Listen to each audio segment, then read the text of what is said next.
Eu vou me apresentar para quem não conhece, para quem vê depois, de É, repente.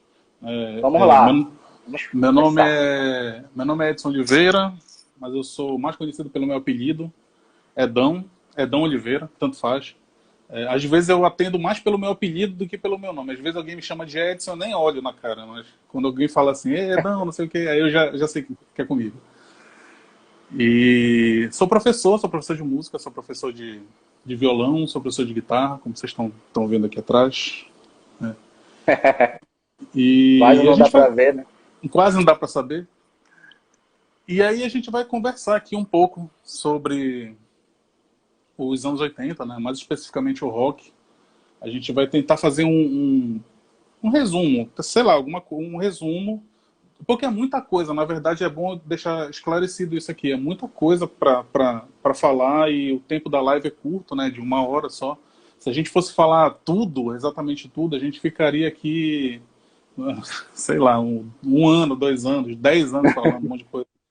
E não chegava a falar tudo, né? E não falaria tudo ainda. Então, a gente vai tentar falar resumidamente aqui o que de repente, algumas coisinhas que rolaram ali, algumas curiosidades, um pouco de história e tal. A gente pode botar um áudio aqui, um som, né, na verdade, para escutar daqui a É, pouco, demonstrar algumas coisas e tal. perfeito, perfeito.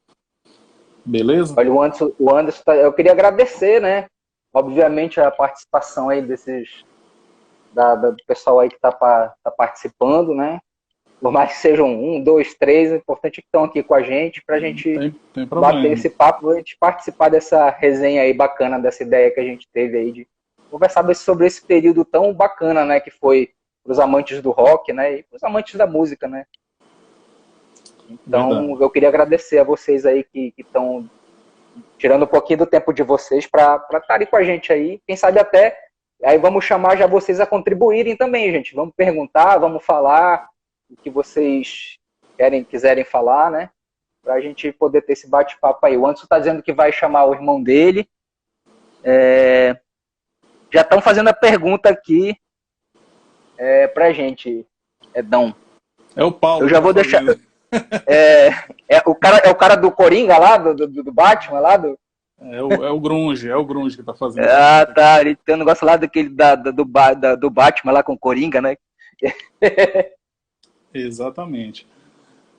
Bom, enfim, A meu gente, nome é Renê Ribeiro, né? Eu também me apresentando, eu sou o guitarrista da banda Rage. Depois, se quem quiser, pode também estar dando uma olhada lá no perfil dessa banda, que é a banda Rage, é uma banda que a gente montou aqui para curtir, né? A música, vivenciar um pouco mais a música. E a gente tem como base assim muito essa questão oitentista, também é bem base do nosso repertório, então mais do que nunca, né, a gente resolveu falar sobre isso. Sejam bem-vindos. E aí, Edão, teu amigo está perguntando então, qual a banda nacional oitentista que vocês mais gostam e por quê? Porque eu acho que ele está perguntando por que eu estou vestindo a Legião Urbana. não, eu acho que ele está perguntando assim, Esclarece aí, qual porque é é a o banda nome da banda? nacional. Não, porque Ah, eu acho que ele deve estar falando que todo mundo acha que a melhor banda é a Legião Urbana. Deve ser por isso. é? Bom, É. então, bola tá contigo aí, mestre. A Legião Urbana foi uma banda muito importante, a gente não pode negar, né? A gente não pode negar que realmente foi uma das melhores. Tem gente que considera até realmente a melhor banda, né? A gente tem um universo de muitas bandas, assim. Legião Urbana foi uma delas. Foi uma das que mais vendeu disco, inclusive, né? Daqui a pouco eu vou falar uns discos aqui. Os discos que mais... Eu vou dar uma lista aqui dos discos que eu considero, assim, pra galera ouvir. Quem não conhece muito de rock nacional dos anos 80, daqui a pouco eu vou falar uma lista de discos e aí a galera... Nessa lista tem 2 discos da Legião Urbana que eu recomendo ouvir para quem não conhece ainda, né? Se bem que hoje é difícil alguém não conhecer Legião, né? Eu acho que muita gente conhece, assim. Mas tem sempre um ou outro aí que de repente não ouviu falar ainda, não conhece e tal, e aí Eu vou falar uns discos aqui depois, inclusive tem dois da Legião, que eu acho... Na verdade, era para ter 3 discos, só que eu tirei um para não ficar muito recheado de Legião Urbana, mas eu botei 2 aqui que eu acho bem relevantes. Mas assim, Legal. se a gente for falar um pouco, se a gente vai falar do rock nacional, né, vamos falar um pouco do início, assim, para quem de repente não conhece, né? De repente não sabe É, como é que isso tu, começou, né? é, tu consideras que tem algum marco inicial, assim, pô, a partir daqui, o rock, aquela geração toda dos anos 80, a gente pode dizer, pô, a partir daqui essa geração começou sei lá, estourar, fazer sentido? Tu achas que tem algum marco, assim? Ou a coisa aconteceu de uma forma que a gente nem percebeu, quando viu já estava no olho do furacão? Qual é a tua percepção desse momento? Não, assim, né? A gente sempre busca. A gente sempre vai buscar alguma coisa, um marco inicial, né? Para tudo, assim, quando começou tal coisa, quando teve início, o que acontecimento teve. De fato, eu acho que teve, sim. Eu acho que teve. Mas para a gente poder entender um pouquinho isso, é bom a gente entender o que aconteceu um pouquinho antes também, para chegar nesse ponto, tá? Eu acho que até teve mais de um acontecimento, mas eu vou falar aqui. Bora voltar um pouquinho no final dos anos 70, ali em 78, 79, aquela transição para a década de 80 ali. Tava acontecendo muita coisa bacana na música brasileira, nesse ponto.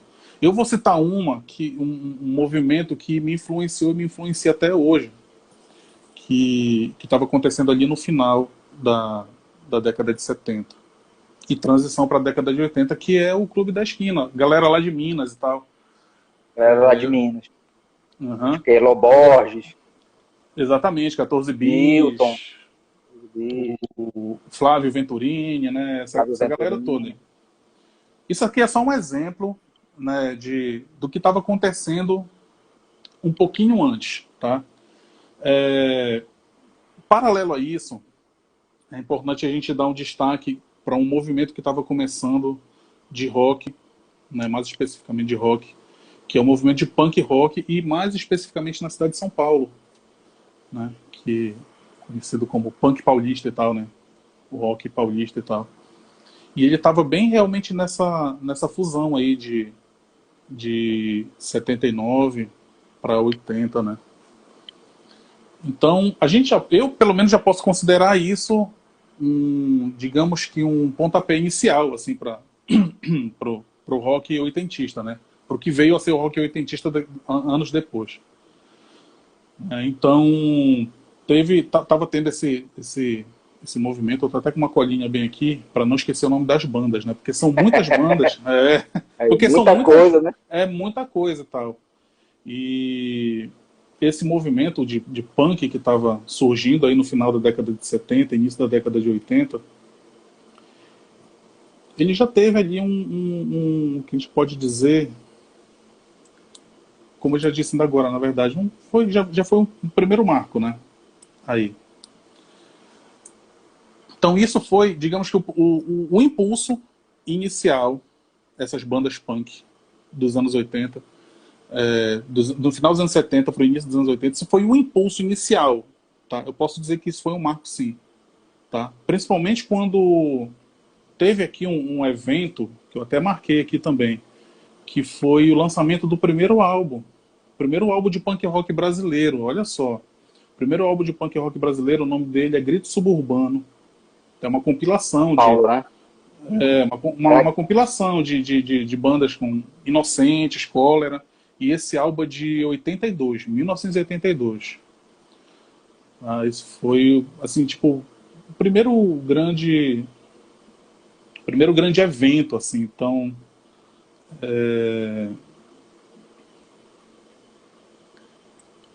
isso eu posso dizer que pode ter sido realmente o primeiro marco, né? A gente diz aqui, na história diz, na verdade, que esse boom do rock nacional ele começou com o lançamento do single da Blitz, o Você Não Soube Me Amar. era só um disco, era um single, era só uma música. E só que esse single ele vendeu absurdamente, ele vendeu 100 mil cópias. Só uma música vendeu 100 mil cópias já. Então imagina isso para o início da década de 80, isso era um negócio... Eu acredito que é um negócio absurdo. Um disco vender... Uma música, aliás, vender só uma música, vender tudo isso de disco, né? De cópias e tal.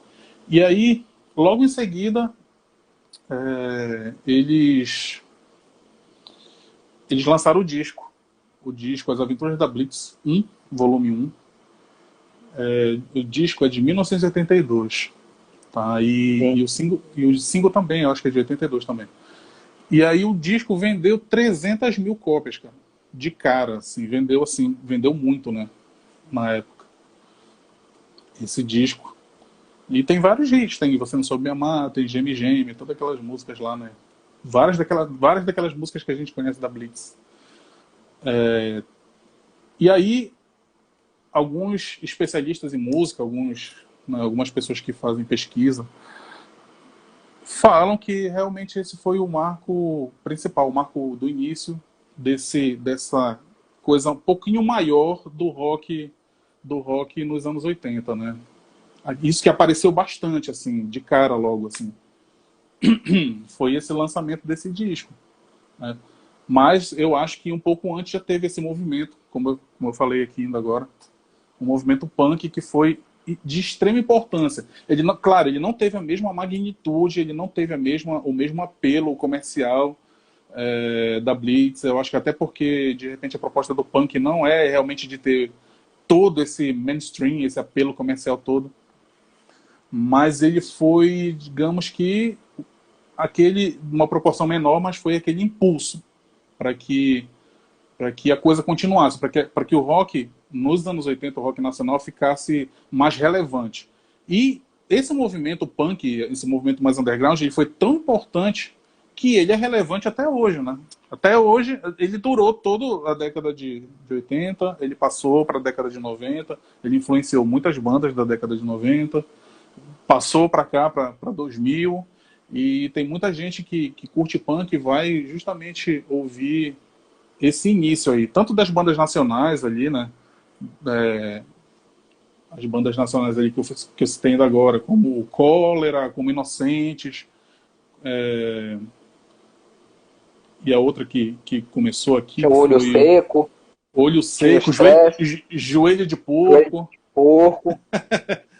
Então, aqui nós tínhamos o Stress, né?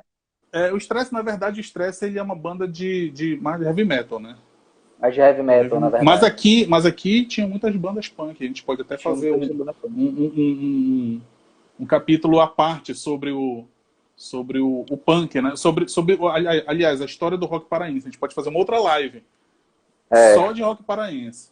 Só de rock paraense. Eu queria... Meu amigo Tomé aqui, que é Distrito Federal. Que é um punk de raiz, ele está citando aqui, ele está falando aqui que ele ama punk.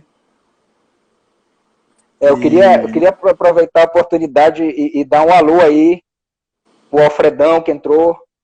Aí, Alfredão, para Marise, para o Tomérios, né? E para a Isoca, que entraram aí também. Sejam bem-vindos aí. Desculpa te cortar aí, Adão. Não, tranquilo. Fazer o registro desses guerreiros aí que estão com a gente. Não, tranquilo. E o Alfredão, inclusive, já contribuiu. E aí eu vou falar em cima do que ele falou. Tu falaste do movimento punk em São Paulo. Nessa mesma época, ou não sei até se antes, pena que os meus colegas lá do Rio Grande do Sul não estão aí com a gente, teve um movimento de música punk no Rio Grande do Sul também muito forte. Né? E que, inclusive, eles reivindicam aquilo que a gente estava conversando ontem, né? Todo mundo reivindica a criança, né? E eles reivindicam lá que eles que também iniciaram. Então tinham bandas muito legais. O Alfredão lembrou aí o Replicantes, né? Então tinha umas bandas punks muito legais assim lá no Rio Grande do Sul também. The Fala, eu anotei aqui TNT. Inclusive teve uma coletânea também lá, foi um dos primeiros LPs que eu comprei, eu me lembro, que era uma coletânea do Rock Rio Grande do Sul, que foi assim também um grande marco, né? E tinha umas bandas mais punks assim também, legal. Com certeza, o punk ele é muito importante, ele é bastante importante e ele influenciou, como eu te falei, né? Ele influenciou bastante gente que veio logo depois deles, né? E eles foram influenciados, essa galera, né, por bandas punk, né, estrangeiras, né, bandas gringas e tal, como Stooges, como MC5, Sexy Pistols e tal. Então essas bandas influenciaram muito essa galera do punk do início, né? Então, assim, eu falando de marco, né, como tu falaste assim, teve um marco inicial, assim. Eu acho que teve, como eu te falei, né? Eu acho que comercialmente foi a Blitz, né, expandindo mais o rock nacional, o rock dos anos 80, expandindo mais, assim, de muita saída. E o impulso inicial foi com o punk mesmo. Foi com o punk. Eu não sei se tem alguma história que a gente não saiba, mas pelo que eu pesquisei, até pelo que eu já vi e outras coisas, né? Eu vou até recomendar um documentário que acho que é o Botinada. Não sei se o Tomé já Botinada. viu. Tomé pode confirmar se vocês já viram ou não. Eu já vi o Botinada. O Botinada ele fala justamente sobre esse período aí do final dos anos 70 e início dos anos 80, esse movimento punk foi bastante importante. Então, para mim, foram essas duas situações aí. No underground punk, mas que serviu também para escalonar um pouco mais essa parte do pop rock mais comercial, né? Perfeito. A Emília Chaves está acenando, dando um aceno pra gente, a gente também acena aí para ela. Valeu, Emília, obrigado por estar com a gente. A Emília, né? A Emília é minha amiga de longa data, Emília. Olha aí, tá. Galera do Edão tá em peso aí. O Tomé Tomé é punk raiz, rapaz. O Tomé tá lembrando do Dead Kennedys ele dizendo que ele tem essa botinada em DVD, né, Tomé? Beleza. Olha aí, pode crer. Tranquilo. O cara é punk, pô. Ele tem tudo, tipo, ele sabe tudo de punk. Fazer uma live só de punk tem que chamar ele. E realmente eu concordo contigo. Acho que os dois grandes marcos, né, foram essas influências aí. Eu acrescentaria que eu te falei até que um documentário que eu vi, que o pessoal fala muito, que é o pessoal da Gangue 90, também ajudou muito junto com a Blitz. Mas realmente a Blitz é até hoje, né? Todo mundo, quem é que se tocar 1 a 2 passos no Paraíso numa festa que for tocar, a galera vai pirar o cabeção, né? Geme, entre outras, né? Exatamente. E aí, eu até esqueci de falar ainda agora, né, que eu toco numa banda que é, na verdade, uma banda especializada em rock nacional dos anos 80, que é a banda Corda Liça. E tu tá falando dessa questão da gente, do repertório, né? O repertório... Quando a gente sai por aí para tocar, agora a gente não tá saindo por conta de toda essa situação, mas assim, é muito selado, assim. O pessoal pede música da Blitz e tal, sempre chega aquele bilhetinho assim, toca aí Geme, toca Você Não Soube Amar, essas músicas. Então a gente vira, né? Tem que tocar. A gente até tirou músicas, a gente tocava antes, né? Na época que eu entrei na banda a gente tocava, depois a gente parou e agora a gente voltou a tocar as músicas da Blitz. É legal. Algumas músicas. Na verdade, teve uma que ficou, que é Dois Passos do Paraíso, a gente toca até hoje, e depois a gente incluiu mais outras aí. Voltamos a tocar outras. Legal.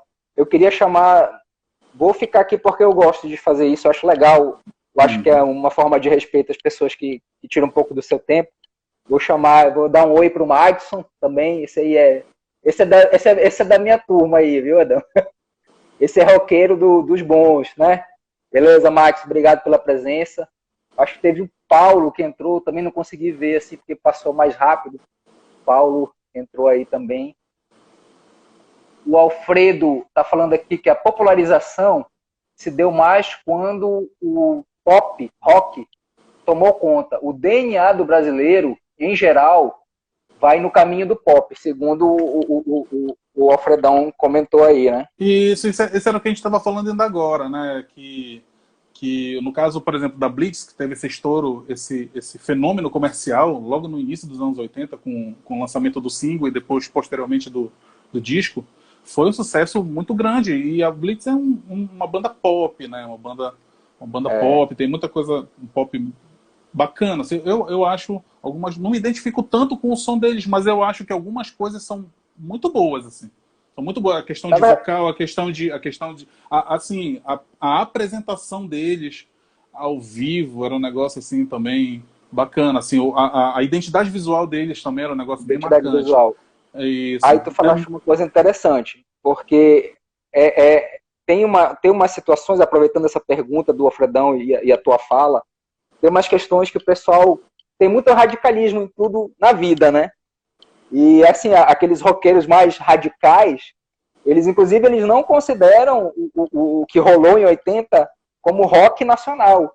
Eles consideram como pop rock nacional. Por quê? Porque era uma linguagem feita, segundo os mais radicais, né? E aí cada um tem sua opinião, para vender, né? Então, porque tanto foi pop que houve um investimento, segundo esses mais radicais, maciço da mídia daquela época, né? Do empresariado daquela época nesse movimento. Então, as músicas que eram feitas naquele momento, segundo, né, esses mais radicais, eles tinham uma linguagem de atender ao grande público, né? O que a galera que é do rock mais, digamos assim, de antes, né, antigamente, mais de raiz, já tinham mais a preocupação de falar outras coisas com a letra, né, e tal. Então, para alguns, eles consideram que esse movimento foi mais um pop rock, não um rock brasileiro propriamente dito, né?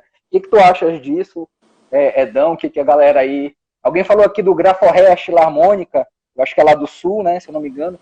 Eu não tenho certeza, aí você que falou aí me corrija, mas eu acho que a Graforré é mais agora esse período mais próximo aqui desses anos que a gente está vivendo, né? Mas só para resgatar aí o comentário.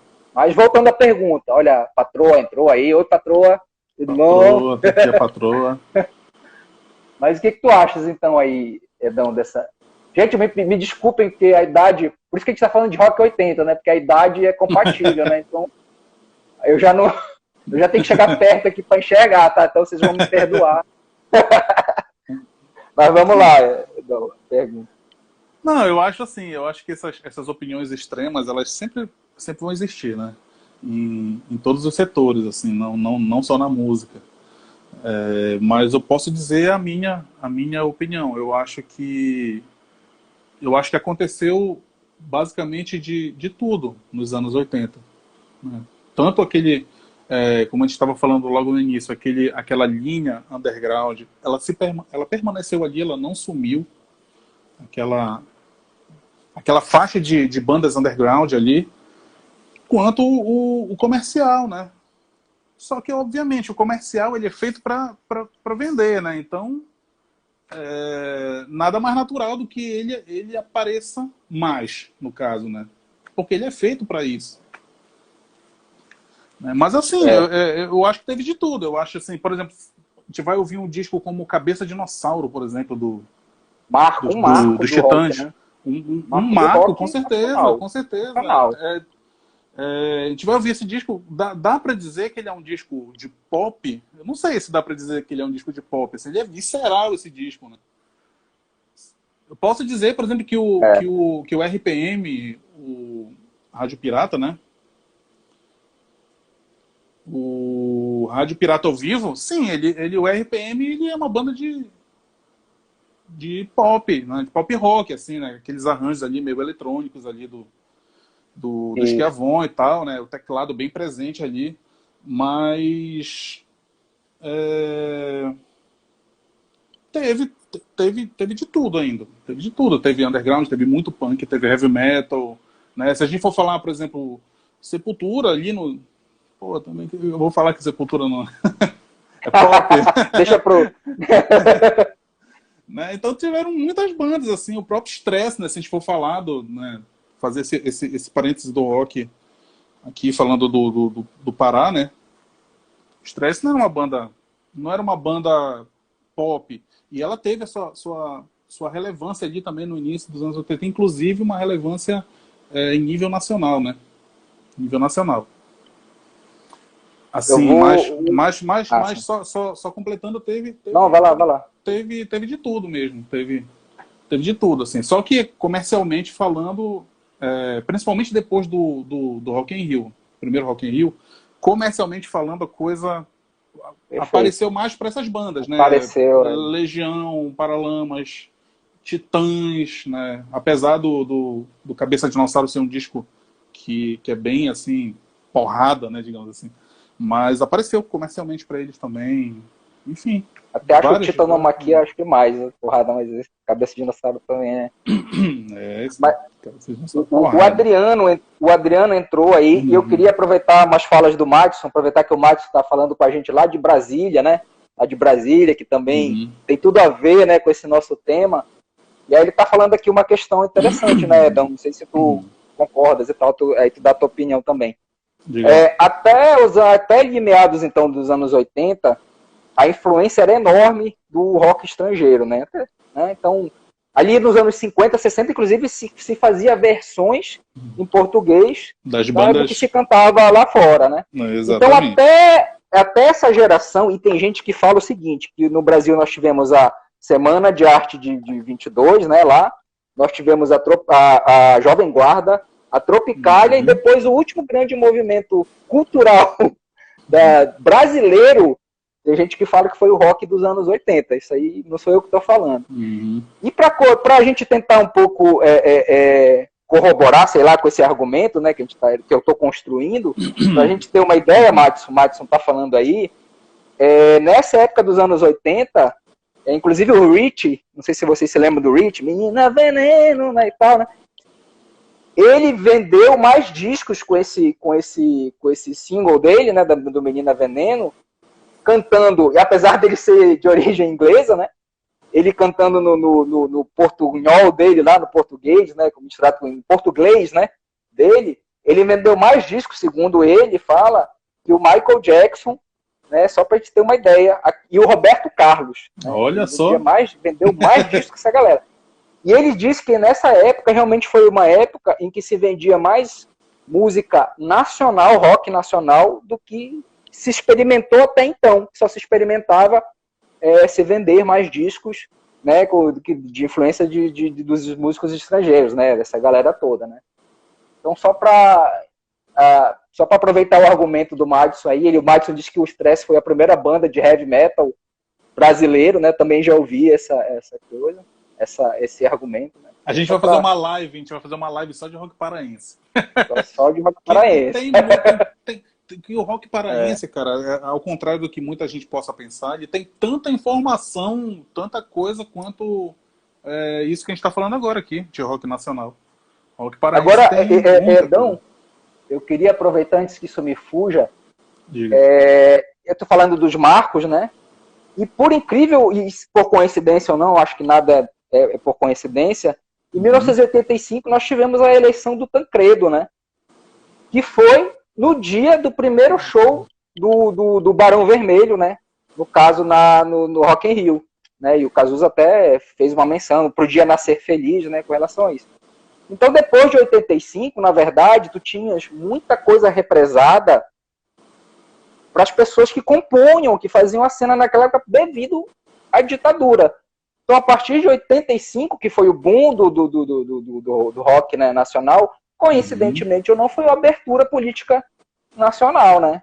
Então, uma geração aí que estava represada teve todas as condições de se expressar, né, de uma melhor forma. Não sei se vocês concordam com isso, aí quem está nos ouvindo, não sei se você concorda com isso, mas eu acho que isso contribuiu muito, né? E eu queria trazer também a questão do Marco, uma coisa até que a gente conversou ontem, não sei se a galera que está me ouvindo, a gente sabe, o pai do Cazuza era presidente da Som Livre, né, que era uma mega gravadora naquela época vinculada com a Mega Globo, né? E a partir do momento que ele não queria que o Cazuza estourasse, por vários motivos aí, né? A questão da sexualidade dele, a questão que ainda naquele período se achava que rock era coisa de gente que não estudava, ou que não tinha nada para falar. Então tinha muito preconceito, na verdade, ainda contra o rock. E o pai do Cazuza tinha esse preconceito. Só que ele não conseguiu conter, né? Essa é a questão. Inclusive falaram para ele, olha, é melhor você gerenciar isso do que deixar que outra gravadora vá fazer. E aí ele acabou, né, entrando. Então, nesse período, a partir do momento que é som livre, dizem os documentários também, né? A partir do momento que a som livre encampou essa parada aí começou a aparecer rock na trilha sonora de novela, e aí pronto, aí ganhou o gosto nacional, que a gente sabe que a gente é forjado, né? Grande parte da nossa geração foi forjado nessa questão das novelas e tal. Então eu acho que cabe esses marcos aí também, né, para ajudar, né, nesse desenvolvimento, nessa efervescência que foi. Gente, eu perdi os comentários aqui, que eu acabei falando. João Araújo era presidente da Som Livre e tal. Desculpem o que foi comentado antes, eu não peguei aí. Mas vamos lá. Não, isso aí esses dois né? aqui na resenha, mano, se deixar... Vai embora, né? Vai embora. 15 horas de live. Mas vai lá. Então, assim, o que tu tá falando aí procede mesmo, porque eu acho que o que aconteceu ali em 85, principalmente com o Rock in Rio, Globo juntos ali, né, e tal, eu acho que foi realmente a consolidação do comércio do rock, digamos assim. Eu vou botar entre aspas, assim, o comércio do rock. Mas, assim, foi basicamente isso, assim, a consolidação, assim, né? A partir daí foi realmente uma subida comercial muito grande que teve com todas as bandas, assim, com essas bandas, assim, né? Barão Vermelho, Legião, né? Paralamas e tal. Então comercialmente foi, assim, um negócio... Foi estrondoso, né? Foi estrondoso. Foi. Assim, então, eu fico pensando assim, olha, por exemplo, esse disco que eu citei ainda agora, do RPM, né? Que é o Rádio Pirata ao Vivo. Eles já tinham vindo do primeiro disco, que já tinha sido um sucesso. E eles fizeram esse, e esse disco vendeu, naquela época lá, vendeu 1 milhão de cópias, cara. Cara, imagina vender 1 milhão de cópias nos anos 80. Loucura. Era muita coisa, assim. E assim, ele foi o primeiro disco de rock. Foi o primeiro disco de rock que vendeu essa quantia, né? Até então, pouca gente tinha vendido 1 milhão. Eu acho que só, se eu não me engano, eu posso estar enganado, mas se eu não me engano, só o Amado Batista tinha vendido papai! 1 milhão de discos. Princesa! É dona do meio. Exatamente. Assim, eu tô especulando aqui, então quem souber também pode até colocar essa informação aqui nos comentários. Mas, assim, muito pouca gente tinha vendido tantos discos. E o RPM conseguiu vender, já naquela época ali, 1 milhão de discos com esse trabalho. E uma curiosidade, esse trabalho, para quem não sabe, ele foi produzido pelo Ney Matogrosso. Tá?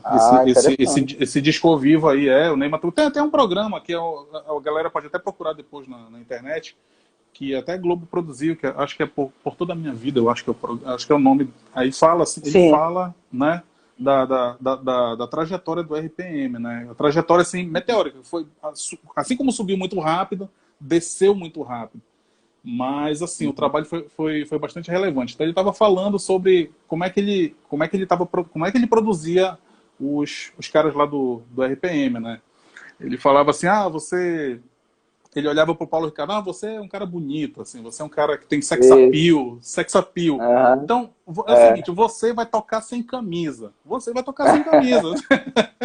Aí olhava pro menino lá da guitarra, Fernando Deluca, eu acho que é o nome dele, né? Fernando Deluca. E aí ele falava, você também é bonitinho, então você vai sem camisa também.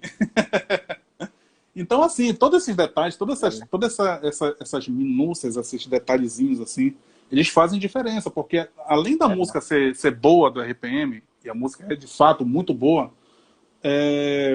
essa identidade visual, assim, os caras tocando ali, tipo, os dois diferentes, sem camisa, né, e tal, explorando o sex appeal deles lá e tal.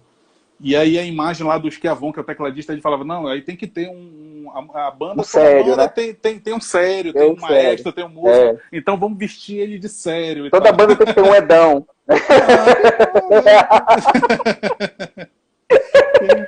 Tomar para figurante do que, do que para A modéstia que mata esse rapaz.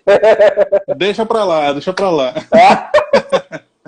Mas aí, então era essa questão aí, né, que de repente, não sei se o pessoal sabia, mas é uma informação até interessante. Imagina um disco produzido pelo Ney Matogrosso, que é um cara assim, desculpa o palavrão, mas ele é foda, cara. O Ney Matogrosso, ele é top de linha, top mesmo. Então não tinha como um disco desse dar errado, né? Juntando com as músicas que já são boas e tal. O Adriano Quentor até falou que ele já valeu a live essa tua informação aí. Olha aí. Valeu, Adriano. Tá, eu queria também aqui registrar a presença da Karina e do Bruno Soares. Obrigado aí pela presença.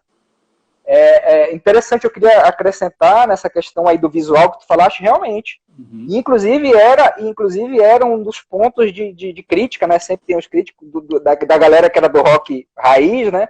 Eles criticavam muito isso, eles diziam que o pessoal dessa geração estava mais preocupado com o visual do que com o musical, digamos assim. Aí tu que é um músico mais experiente, né?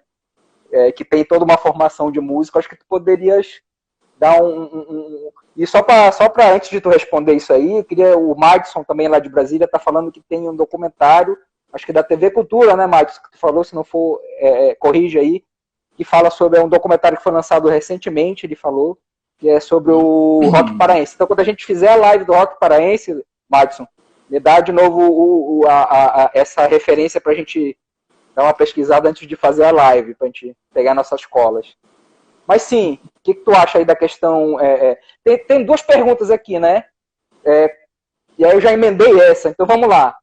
O que tu acha dessa questão dos arranjos, você enquanto músico dos anos 80, né, desse rock dos anos, do pop rock, do rock dos anos 80, como quiser chamar, com uma galera que veio antes, né, Mutantes, né? Qual o comparativo que tu faz enquanto músico, né, enquanto pessoa que trabalha com arranjo, com harmonia? E aí eu queria que tu emendasse nisso, Edão. Quais foram as principais cidades que tu achas que teve relevância nesse movimento? E quais foram as bandas mais relevantes? Já falou um pouquinho aqui, mas eu queria que tu pontuasse isso aí pra gente. Então são 3 perguntas aí.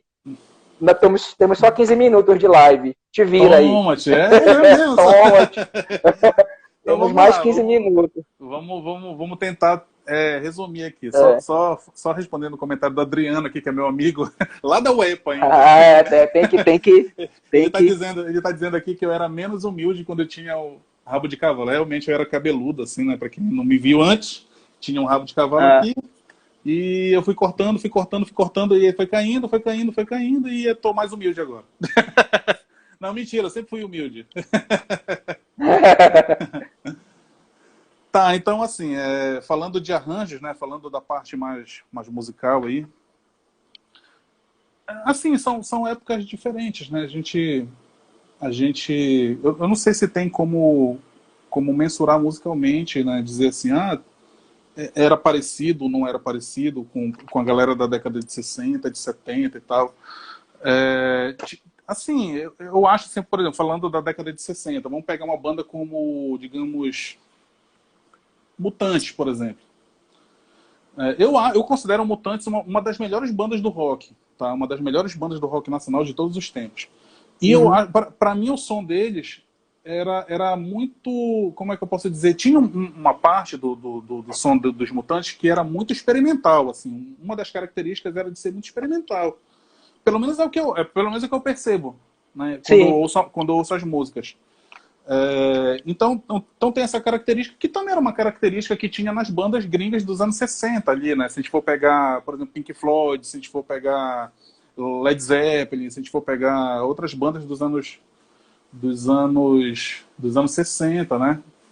Dos anos 60. Então, tinha muita coisa, como o Tomé tá falando aí, tinha uma coisa muito psicodélica, realmente, assim. Era um som muito psicodélico. Ele era bem diferente. LSD Época do LSD, né, galera? Todo mundo então, assim, daquela época. Assim, ele era bem diferente, ele era bem assim, nesse quesito ele era bem diferente do som dos anos 80. De muita coisa dos anos 80. Não que nos anos 80 não existiu som psicodélico, existiu sim. Só que lá nessa época talvez fosse uma característica mais forte deles fazer som nessa pegada, né? Nos anos 80 não, nos anos 80 já foram uma outra coisa, até porque eles foram influenciados por um outro tipo de som, né? Se a gente pegar a influência geral do rock nacional dos anos 80, tinha muita influência punk, tinha muita influência do pós-punk. Pós-punk eu vou citar umas bandas aqui como Joy Division, por exemplo, Joy Division, The Cure, The Smiths. Essas bandas, elas influenciaram bastante o que aconteceu ali aqui no nosso rock nos anos 80, né? Então já é um outro tipo de pegada, não é mais aquela pegada psicodélica, né? Então a gente não tem como medir, assim, tipo dizer assim, olha, assim, talvez eles tivessem tido influência, claro, eu acho que eles tiveram influência, sim, em determinado ponto ali da galera de 60 e também de 70, né? Por exemplo, se a gente for pegar aquele movimento que eu citei logo no início, que foi o Clube da Esquina, o Clube da Esquina tinha, assim, uma pitada de psicodelia também, uma pitada de Beatles ali, aquele negócio. A pitada de Beatles, inclusive, deles era uma pitada bem relevante, digamos assim, da galera do Clube da Esquina, assim. Era uma pitadona, assim, um negócio assim, bem de influência mesmo dessa galera do rock inglês, né? Então, assim, se a gente for ver, é uma coisa diferente da outra, assim, né? Se a gente for pegar, assim, anos 60, muita psicodelia, anos 70, também muito experimentalismo, mas de outra forma. Anos 80 já teve uma influência mais do pós-punk, né? Joy Division, por exemplo, né? Se a gente for pegar, por exemplo, comparar o Joy Division com a Legião Urbana, a gente vai ver, assim, que o vocal ali até a expressão do Ian Curtis ali, bem semelhante com a expressão, assim, com o vocal do Renato Russo. O Renato Russo nunca escondeu que a influência dele era punk, né? Sim, quando sim, eles exatamente. Começaram. Exatamente. Algumas era um punk mais intelectualizado, né? Porque eles eram mais... sim, exatamente. Algumas coisas assim da coreografia e tal, né? A gente pode ver bastante semelhança, assim, dele com o Morrissey lá do The Smiths também. The Smiths. Então, assim, foram coisas bem diferentes, mas tudo foi bom, tá? Digamos assim, só para deixar claro que tudo foi muito bom. Deixar claro, assim. perfeito. E tudo influenciou o que veio depois, né? Agora, assim, respondendo a outra pergunta que você falou, das cidades... Só deixa eu chamar aqui que o Yuri Martins entrou, o professor Jesse entrou. O professor Jesse, Edão, ele foi o primeiro professor da Ângela de violão. Pode crer. Aí agora você. Também teve influência na formação lá da nossa querida Ângela. O Vitor Seri, que é grande vocalista, né? Vitão. Da Alice. E a família Costa também. Um abraço para a família Costa, que está em peso. E a Maria Lícia também está aí com a gente. Obrigado a vocês. O Yuri Martins é meu amigo, e ele foi um dos vocalistas também da banda Cor da Alice. Ele cantou antes do Vitor, era o Yuri. Então é o cara que também sabe. As gerações se encontrando na live, né? O Vitor que está na vez agora, ele tá na faixa agora aí. Também se quiser contribuir com alguma coisa aí nos comentários. Fica à vontade aí, Vitor, por favor. Fica à vontade, cara, fica à vontade aí. O Vitor, ele é de uma pegada um pouquinho depois, assim. Eu acho que ele sabe muita coisa dos anos 90, de bandas nacionais, assim, dos anos 90. Quando eu for falar de grunge, vou dar um spoiler. Nacional. Tô dando um spoiler. Nacional, ele sabe nacional, muito. Nacional, tipo essa galera, Charlie Brown, Raimundos, tudo que veio nessa galera dos anos 90, né? Que também sofreu uma reverberação da galera dos anos 80, o Vitor, ele saca muito isso aí. Eu só, antes de tu responder, me lembrei de uma história também, que as histórias é que o pessoal gosta, né? Que o pessoal gosta das histórias. O Barão Vermelho, segundo um documentário também que eu vi, eles falam que eles só aconteceram depois também depois de um show do Caetano Veloso, que o Caetano Veloso fez menção ao Cazuza, né, e tal. E também porque dizem as más línguas desse documentário, olha a fofoca, né? Que o Cazuza teve um namoro com o Ney Matogrosso, entendeu? E aí, a partir disso aí, olha a fofoca, né? É live fofoqueira. Mas não é fofoca, foi uma coisa que eu vi retirei dos documentários que eu vi, né? Então, na verdade, a gente tem sempre muitas coisas, né, que vão acontecendo para que, né, que vá alavancando e tal, e a gente vai descobrindo, né? É isso. Mas vai lá. Ah, pode crer. Só responder aqui uma pergunta do Adriano. Ótimo. Do meu brother aqui, ele tá falando em termos técnicos, qual banda do rock nacional se destaca? Cara, assim, eu já vi muita gente criticando a galera do rock nacional dos anos 80, porque os caras não, tecnicamente falando, os caras não eram tão bons, digamos assim, entre aspas, não eram tão bons assim. Desculpa, de que período? Dos anos 80. Eu já vi muita gente criticando, dizendo que os caras, tecnicamente, assim, não eram tão bons. Né?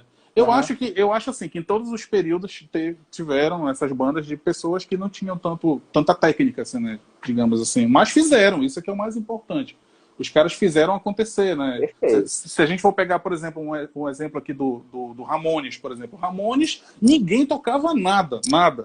Aí o Joey Ramone falou, tá aqui um baixo pra ti que não toca nada. Tá aqui uma guitarra pra ti que não toca nada. Façam isso aqui e a gente vai fazer uma história. E aí o Ramones virou o monstro que virou, né? Sem os caras tocarem absolutamente nada do instrumento que eles tinham na mão, assim. Eles foram aprendendo, claro, eles foram desenvolvendo a técnica com o passar do tempo. Mas, respondendo a questão do Adriano, eu acho assim que uma banda que, na minha opinião, se destaca, em que todo mundo tecnicamente toca muito, é o Paralamas, cara. Paralamas, se a gente for ver, assim, a sonoridade central da banda, são 3 caras, né? Guitarra, baixo e bateria. Se a gente for pegar o Herbert Viana, a gente dispensa comentários, né? O cara, ele realmente, ele fez um trabalho muito relevante, composição e tal, e na guitarra também, timbre. O timbre do Herbert Viana é maravilhoso, cara. E os solos, alguns dos solos do Herbert Viana são emblemáticos, são lindos, são maravilhosos. Bi Ribeiro no baixo também é outro cara que dispensa comentários, o cara toca demais e tal. E o Baroni na batera, velho, é um monstro, velho. É um monstro na batera, cara.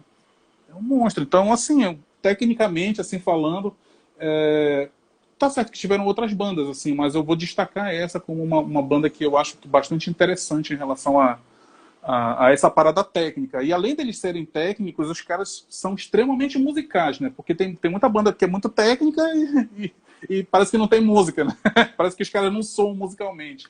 Mas os caras são extremamente musicais aí.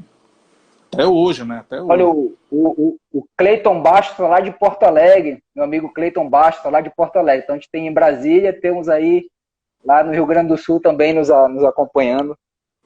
Um abraço, Cleiton. Tá dizendo que o Edgar Escandurra é fenomenal. Ele acha, eu também acho que é um canhoto.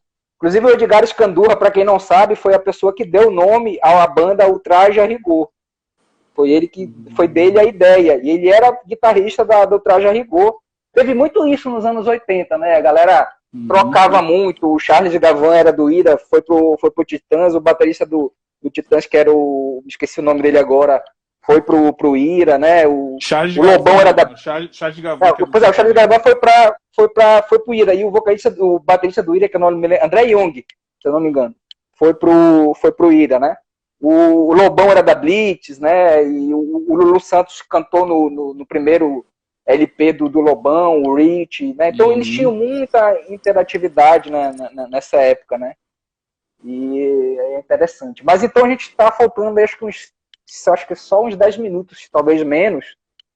E aí... bora falar. É aquilo que eu te falei, voa, né? É aquilo que eu te falei, voa. Então vamos lá. Quais foram as principais cidades que tu acha? Acho que as bandas tu chegaste a falar, né? A gente veio comentando ao longo da live, né? Bandas, né? Mas... E quais são os álbuns que tu, dessa época, que tu destacaria pra gente? Tá, vamos lá. São muitas perguntas.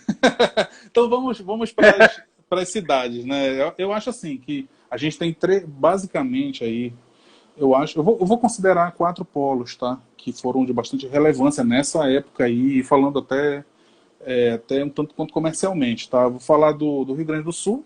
Rio Grande do Sul a gente não pode deixar de fora, porque de lá saíram, né, engenheiros, né, em primeiro lugar, engenheiros, Nenhum de Nós, né, bandas bastante relevantes aí, essas duas, Replicantes, mas num cenário um pouquinho mais underground, ali o Replicante, né? Então foram ali Porto Alegre, né? Nasceram algumas boas bandas dali nos anos 80. Aí a gente vai falar de São Paulo, né? Que já falou, no caso, no início da live, com aquele movimento punk que foi de bastante relevância, mas ali tem, de São Paulo, a gente tem Ira, né? Tem o Ira, tem o Titãs, né? Se eu não me engano, que é de São Paulo.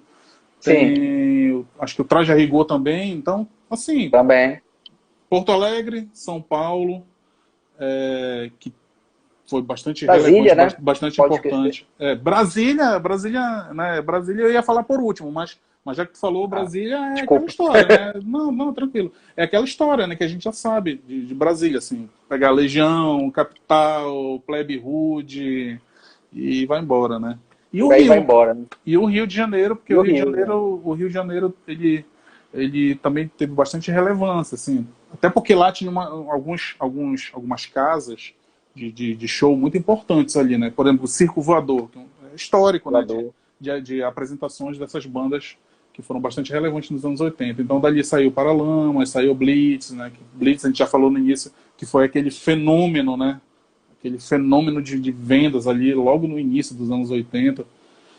E falando nisso, né, já emendando com a segunda pergunta que você fez, né, você falou dos discos, né? Então, eu fiz uma lista aqui de 10 discos para quem não conhece, dar uma escutada nesses discos, que eu acho que são bastante representativos.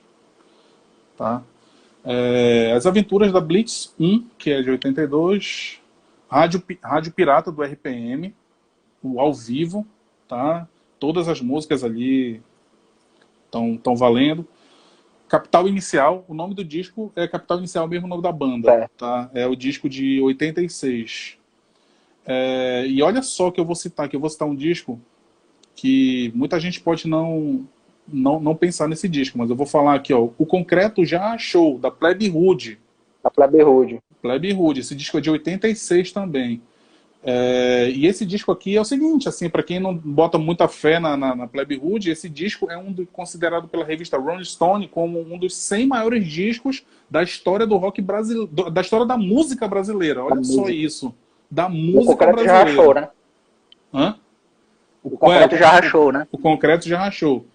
Então, olha só, para quem não conhece, para quem quer ouvir um pouco mais, assim, e sair um pouco dessa história digamos, do RPM, muito pop, já conheço muito. Bora partir para esse disco da Plebe Rude, que é um disco muito, muito foda, meu irmão. Eu já falei o palavrão aqui. Então, não tem criança mesmo ouvindo a gente, né? Não, tem sim. Então, olha só, continuando aqui, né? Vou falar aqui do Vivendo e Não Aprendendo, disco do Ira, que tem vários daqueles clássicos lá, Dias de Luta e tal, não sei o quê. O Passo do Lui, do Paralamas, que é um descasso também de 1984, e O Maior Abandonado, do Barão. Eu falei até aí, eu não sei se chegou a transmissão até O Maior Abandonado, mas eu já citei aqui. O Maior Abandonado, do Barão Vermelho. E aí, para concluir essa lista, que é uma lista para quem de repente quer conhecer um pouquinho mais do rock nacional, vou concluir com 3 discos, tá? 3 discos aqui. Eu já falei, né, agora do Legião. Vou botar 2 discos da Legião aqui que eu acho que são muito bons. Além de terem me influenciado bastante esses 2 discos, eles são de fato muito bons. Tá? Um é As Quatro Estações. E o outro é o 2, disco 2. O nome do disco é 2. Esses 2 discos da Legião Urbana, para quem quer sacar o som bacana da Legião Urbana, pode escutar esses 2 discos aí, que é tranquilo. Vai sacar basicamente um pouco da essência da Legião Urbana. E para finalizar essa lista de 10 discos, eu não podia deixar de fora o Cabeça Dinossauro, né? O Cabeça Dinossauro, muita gente considera o Cabeça Dinossauro como o maior disco de rock dos anos 80, sei lá, da história do rock brasileiro. Tem muita gente que considera assim. Eu acho, talvez para mim, eu não sei se considero ele o maior, mas é um dos maiores para mim, tá? Isso aí é deixar bem claro que ele tá ali no top 3 ali dos mais assim porradas. Então quem quiser ouvir um disco porrada, visceral, pode botar o Cabeça Dinossauro aí, que cara, esse disco ele é sensacional. Não tem comentário para esse disco é muito bom. Tomérios está dizendo isso aí. Ah, não, ele está falando do Ira. Psicoacústica do Ira é sensacional. Olha só, bacana. Aí entrou aí o Matheus, o Bruno Margalho também. Agradecer aí a presença de vocês que entraram aí. E tu, Edão, enquanto guitarrista, né, da banda Corda Alice, já está na estrada aí um bom tempo, alegrando aí a gente, né, com a música dos anos 80, essencialmente oitentista, muito bom esse slogan de vocês, né? E tu que já tá aí nesse tempo todo na estrada, tu tens influência até uma pergunta meio que a resposta é óbvia, né? Mas vou até refazer. Dessa galera dos anos 80, tu tem uma influência de maior ou menor de quem, assim, o maior, se é que se pode dizer isso? O que tu terias para dizer aí pra gente? Tenho, assim, musicalmente falando, né? Eu cresci ouvindo essas músicas, né, dos anos 80, elas tocavam na rádio direto, como você estava falando agora, elas tocavam direto, assim, mudava de rádio, mudava de estação, estava tocando uma, ia para uma outra estação, estava tocando outra, de outra banda e tal. Então, assim ia, né? Assim a gente ia escutando. Assim, a gente ia escutando bastante. Então, de uma forma ou de outra, a gente acaba sendo influenciado, né? A gente acaba trazendo um pouco do legado desses caras aí, musical, assim. Agora, falando de guitarra, por exemplo, se algum guitarrista me influenciou dessa galera aí, eu posso citar dois caras que me influenciaram e me influenciam até hoje, né? Um deles é o Herbert Viana, como eu falei ainda agora. O Herbert Viana, eu acho que ele é um dos melhores compositores dos anos 80. Um dos melhores guitarristas, assim, dentro do estilo dele. Ele, para mim ele talvez seja o melhor. Dentro da parada que ele se predispôs a fazer, né? Claro que eu não posso... Tem aquela questão de alguns, como a gente estava falando na primeira hora, da galera radical. Tipo, mas o tal guitarrista não sei quem é muito melhor, é muito mais rápido. Não, a questão não é essa. A questão é dentro do que ele se predispôs a fazer, no estilo dele, a gente vai falando assim, né? Cada um dentro do seu estilo. Dentro do estilo dele, para mim, ele é um dos melhores, se não for o melhor, dentro do que ele se predispôs a fazer. Então ele me influencia bastante em relação a guitarra, né? Falando de guitarra. E um outro cara que para mim ele é top de linha, né? Talvez seja até surpreendente esse nome que eu vou falar aqui, porque ele não é um cara que aparece necessariamente solando. Ele é muito mais de composição, de harmonia e tal, do que necessariamente de um monte de notas aqui e tal. Que é o Lulu Santos. Lulu Santos, ele é um cara que me influenciou demais, cara. Ele me influencia até hoje, velho. Até hoje em relação à música, assim, a arranjo, a harmonia, a bom gosto musical, assim. Eu acho que o cara é o melhor. Ele é o melhor para mim. Lulu Santos. Então esses dois caras que eu posso citar, podia citar mais gente, mas eu acho que como referência mesmo eu posso citar esses dois, o Herbert Viana e o Lulu Santos.